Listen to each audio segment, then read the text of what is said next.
Good morning, everyone. This is Danny McLaughlin on the Mornings on the MLS, and I've got something to talk to you about today.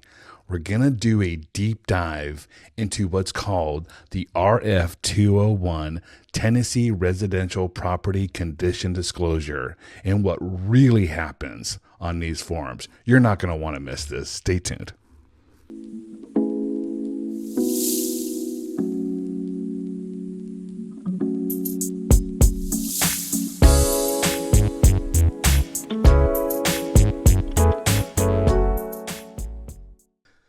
Thank you for joining me this morning. I really appreciate it. If you wouldn't mind, please like, comment, share, and subscribe to my channel. It really does a lot of good with the algorithms and helps me build my channel. Okay, today I'm going to dive into a property condition disclosure statement that every seller in the state of Tennessee, when they sell their real estate, they got to fill out this form. It is the RF 201 form, and this situation just happened 2 days ago with a buyer that I have on this property. What's going to blow your mind is that the property that I'm about to show you was being offered for $2 million. That's right, $2 million. I'm going to show you the pictures that I took, and I'm going to show you the property condition disclosure statement, and I want you to form an opinion on what would you do. Now, before we get started, I want to let you know I am not a certified or licensed structural engineer, but I am a Tennessee licensed realtor, and I am a Tennessee general contractor. Okay, that being said, a little bit of my background. So when people hire me, they hire me because of my knowledge and my background. I used to be a general contractor, did massive renovation projects. I've been a certified building inspector for a very large city that had millions of people. I'm going to leave all those unnamed for now, but I've been doing construction my entire life. I have so much knowledge in forensic construction. As a building inspector, I know the building codes, not only residential building codes, but commercial building codes. I've been a real estate investor for many years. I've done hundreds of transactions, and this topic is one of the topics that really scare me. Now, another thing I did, I removed the information of the realtor, and I'm not going to show any addresses or the exact location of this property. I'm not going to talk about the exact location of this property. But I want this to do is I want it to make you aware of what goes on, not in all cases, but in some cases. And if you don't have a realtor who knows what to do in these situations or how even to spot issues, you're not doing yourself any justice. And I'm not saying anything bad about a lot of realtors that don't have the knowledge I have. I'm just saying you're going to want somebody who understands construction, building materials, defects, all that kind of stuff, because it's really going to matter huge when you go to have your home inspected and the home inspector is talking these big words about problems with the house and your own realtor doesn't even know what to say. I see it a lot. I see that actually a lot. The home inspector has to do a deep dive and the realtor has got the deer in the headlight look, don't even know what's going on. So I know what's going on. I have a huge background in this. So let me just say that to get started, but let's dive into this real quick. So on my left-hand side of my screen, you have the RF 201 Tennessee Residential Property Condition Disclosure Statement. Okay. This is a statement that's filled out by the seller, and it's required to be filled out by the seller. And the realtor cannot assist in any of this. The realtor is just there to say, hey, I need you to fill out this form, and I need you to be truthful when you're filling it out, and I need to make sure that you fill out everything on the form because the buyer needs to see this information. They need to know this information before they buy your house, especially for $2 million. On the right-hand side of my screen, I'm going to show you a series of pictures that were taken, and you tell me what you think about how this seller disclosed and was honest about his property. Okay, let's get started. All right, let me put my glasses on, because I can't see 2 inches in front of my face, but I can see a gnat on a fly's butt 100 yards away. Okay, on line 100, B, are you, seller, aware of any defects, malfunctions in any of the following areas? Okay, and then you've got areas: interior walls, ceilings, floors, windows, doors, insulation, plumbing system, sewer, septic, electrical system, exterior walls, roof, basement, foundation. Remember that one, okay? Slab, driveway, sidewalks, central heating, heat pump, central air conditioning. Okay? As you can see here, they marked no on every category. No. Okay? Let me show you what we saw on a brief walkthrough of the property when we first toured this home. Okay, now let's look at my right-hand side of my screen. Right here in this vaulted ceiling, you can see obviously there was a roof leak. There it is, clear as day. There's actually another one here. And this roof leak looks like it was so bad that it cracked this corner bead of the drywall. Okay. Here's just another picture of that. So you've got a roof leak here. You've got a roof leak here. And then you can barely see this cracked drywall, but I was really zooming in on the roof leak. You've got a roof leak here that is actually so bad that it bubbled up the drywall. And what did they do? They painted over it. You've got a roof leak here. They tried to paint it. I don't know what the issue was, but there's something going on here. And my buyer would like to know what that is. You've got, this is like a hardy plank siding. It's actually made by Georgia Pacific, but it's not hardy plank, but it is a no rot material. But there's a huge crack right here that can let water in to the structure of the home behind the siding. Okay, here's another one. Water runs down the siding. Where do you think it's going? It's going right behind this siding, right into the wood framing of the house, and God knows what's happening here. Here's more.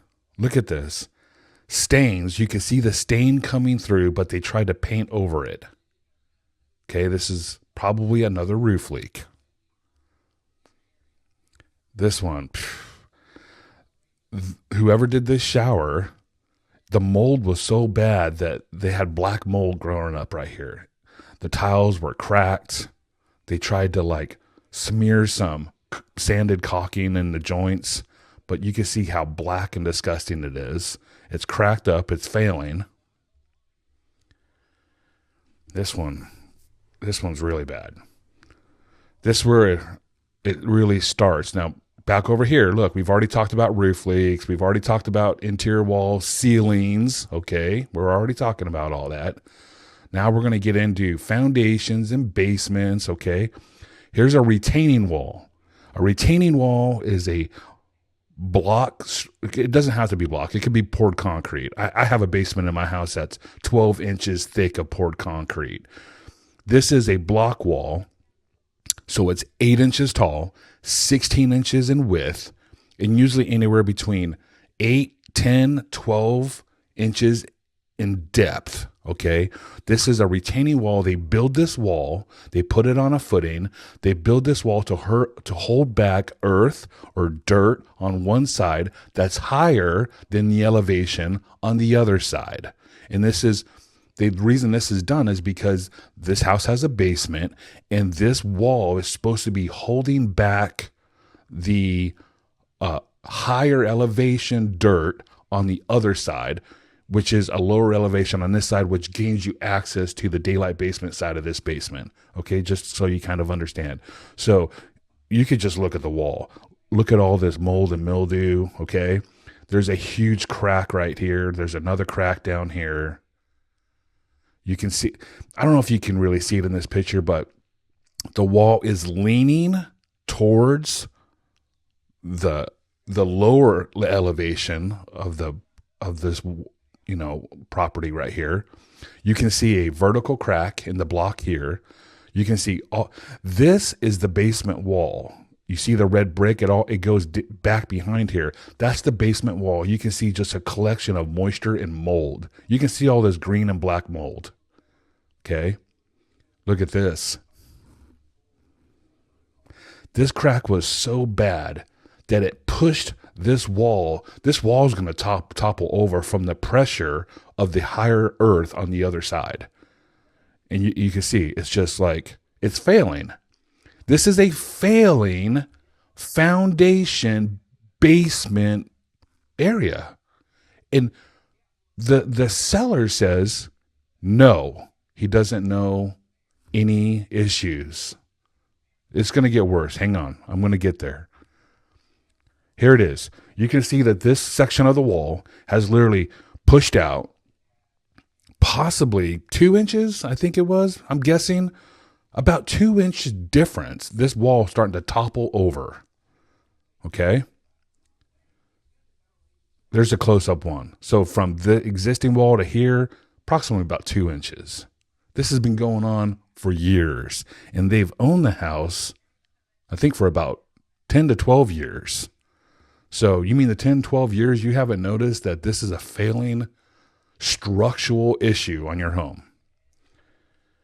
Now I'm inside the basement, underneath the house. I'm inside the basement, and I took this picture. This was like a hole in the wall, and it had like, it looked like, I don't know, it had something leaking through here, okay? And then down here at the bottom, you can see a lot of like kind of like mold, and you can see like efflorescence. Efflorescence is it's from the lime in the block. When it meets moisture, it has like a chalky white powder that forms on the masonry construction, and it's called efflorescence. And you could just see the buildup of efflorescence and just mold and mildew and water. And it actually, when we walked into the basement, it actually had a musty smell. And I can now understand why. Okay, here's the big problem. This wall right here, next to the water softener, this wall had a vertical crack. Now, remember, this isn't a crack like this where it follows the joints of the mortar. This is a stair step joint, and that says, hey, that's a problem, but it's not breaking the block in the middle of the block. It's following the path of least resistance, which would be the mortar joints. Okay. Here, it's just a vertical crack right through the block. Now listen, again, I'm not an engineer, but I am a licensed general contractor. I've been doing general contracting work for years. And when I say years, I'm talking 30 plus years of my life. If everybody that I know, my masonry contractor, my foundation contractor, I've showed these pictures to, if you have a vertical crack through block in a basement wall, this wall of the basement is on the front side of the house where they backfilled, which has all the pressure of the house. All the pressure is on this wall. Now, we saw what it did to that retaining wall out there. Look what it's doing to this basement wall. It cracked right through the block. And this crack was about, I could stick a nickel in it for sure. I would say it was about 1/8, maybe 3/16 of an inch at its widest points, okay? Down here at the bottom, you can see more of the efflorescence, and you can see a little bit of mold growing on right here. That means there's water seeping through this crack, and there's some kind of tremendous pressure. I don't know exactly what the problem is. Like I said, I'm not a licensed engineer, but there's something wrong with the wall. Either They didn't have enough rebar. They didn't fill the cells of the wall itself. They didn't.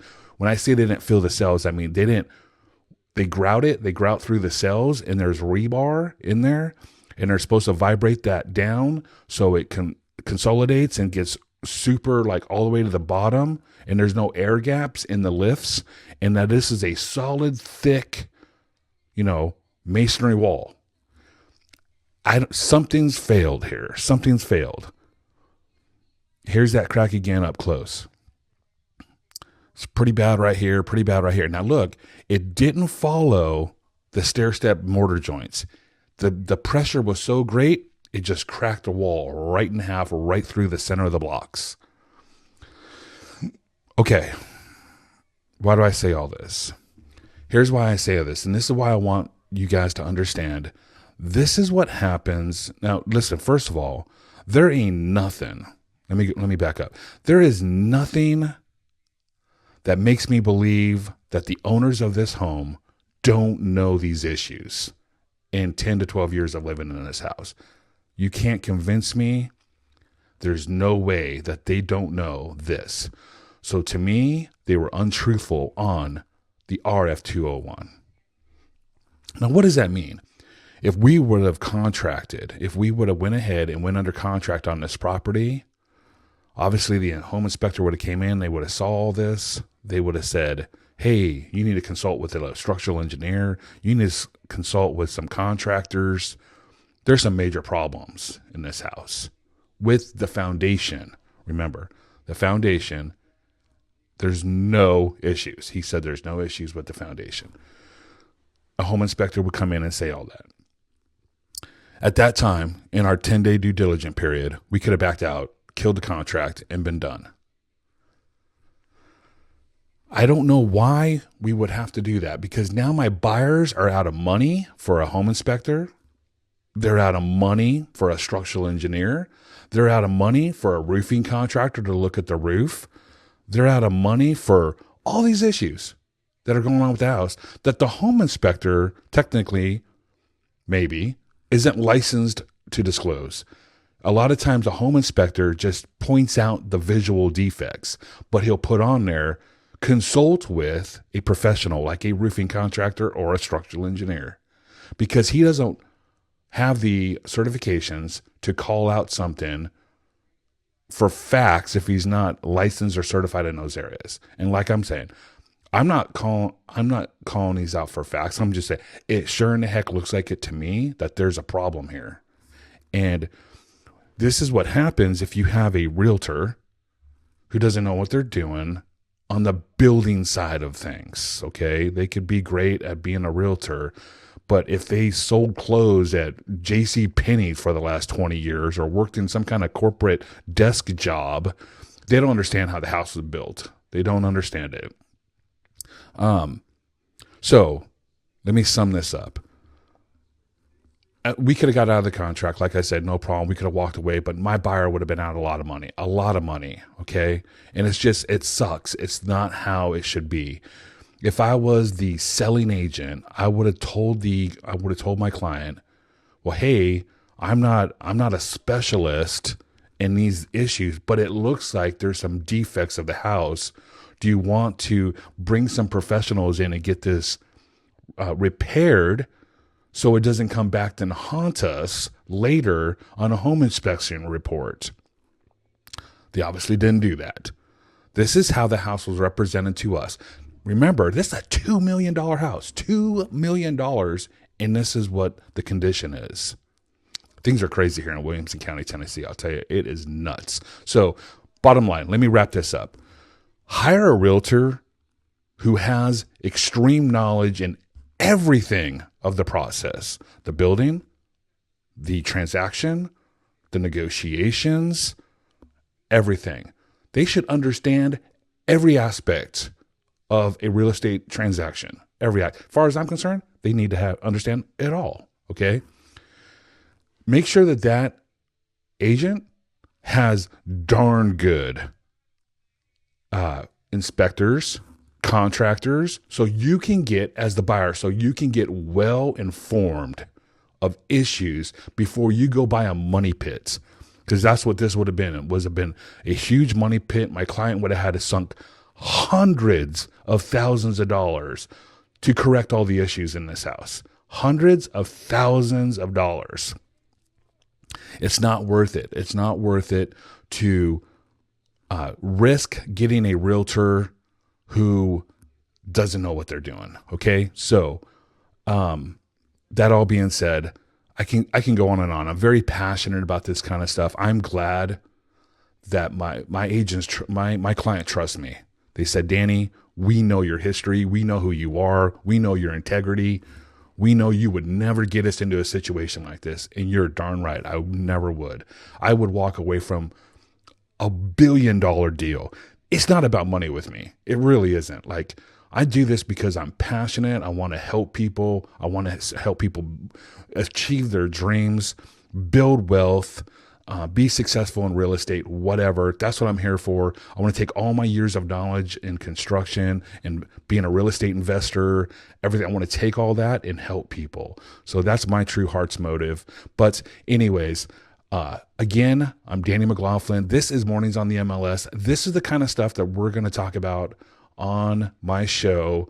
And if anytime I run across real things like this, like I said, this just happened 2 days ago. Anytime I run across this stuff with any of my clients, whether buyers, sellers, I'm going to bring it to you, because if I can help you shed light on what's going on in our industry, in the real estate market, with homes here in Middle Tennessee, I'm going to bring it to you. I'm going to bring it to you truthful, and I'm going to let you decide if I'm right or wrong.